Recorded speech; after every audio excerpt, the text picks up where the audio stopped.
ఈరోజు నా topic Duvvada Srinivas YCP MLC. This is my topic. అయితే ఈయన మెంబర్ ఆఫ్ పార్లమెంట్గా పోటీ చేశాడు.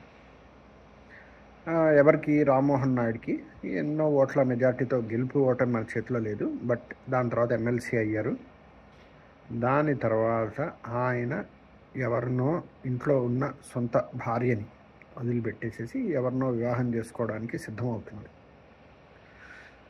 అయితే ఇక్కడ నేను చెప్పేది ఏంటంటే, ఒక చిన్న విషయం నాకు గుర్తుకొచ్చింది. ఒక యోగి ఆత్మకథా పుస్తకంలో యుక్తేశ్వరగిరిని పరమహంస యోగానంద కలిసినప్పుడు ఏమన్నా నాకు 3 పాయింట్స్ చెప్పండి అని అడిగాడు.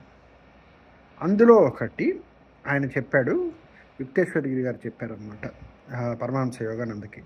చిన్నప్పుడు మా అమ్మ నన్ను భయపెట్టేది, ఇంట్లో ఆ చీకటి గదిలో దెయ్యం ఉంది అని చెప్పి. ఒకరోజు నేను ఆ చీకటి గదిలోకి పరిగెత్తుకుంటూ వెళ్ళి దీనంగా వచ్చాను, దెయ్యం కనపడలేదమ్మా అని. అదొకటి. అంటే ఎప్పుడైతే ధైర్యంగా ఎదురు చేస్తామో అప్పుడు ఇంకా ఆ భయం ఎప్పటికీ ఉండదు.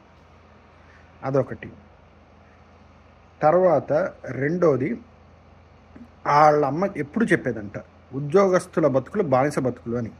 తర్వాత ఆయన పెద్ద అయిన తర్వాత ఎన్ని ఉద్యోగాలు వచ్చినా చేయలేదంట. అంటే చిన్నప్పుడు ఏదైతే బలంగా మనసులో పడుతుందో అది ఎప్పటికీ నిలిచిపోతుంది. ఈ మూడోది చాలా ఇంపార్టెంట్.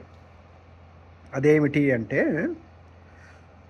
చిన్నపుట్ట ఆయన వాళ్ళ ఇంటి దగ్గర గజ్జి కుక్కని చాలా ఇష్టపడేవాడంట. యుక్తేశ్వరగిరి గారు మహాయోగి. ఆయన వాళ్ళ అమ్మ నాన్న వాళ్ళు డబ్బున్న వాళ్ళు.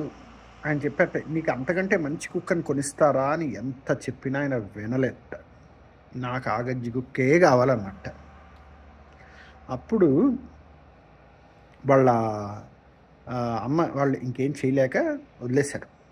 అయితే అప్పుడు ఆయన చెప్పిన విషయం ఏంటంటే, మోహం అంత గొప్పది, నువ్వేం కోరుకుంటున్నావు నీకు కూడా తెలియదు, మోహానికి అంత బలం ఉన్నది. సో శ్రీనివాస్ గారు, మీరేం కోరుకుంటున్నారు అన్న సంగతి మీకు తెలియట్లేదు.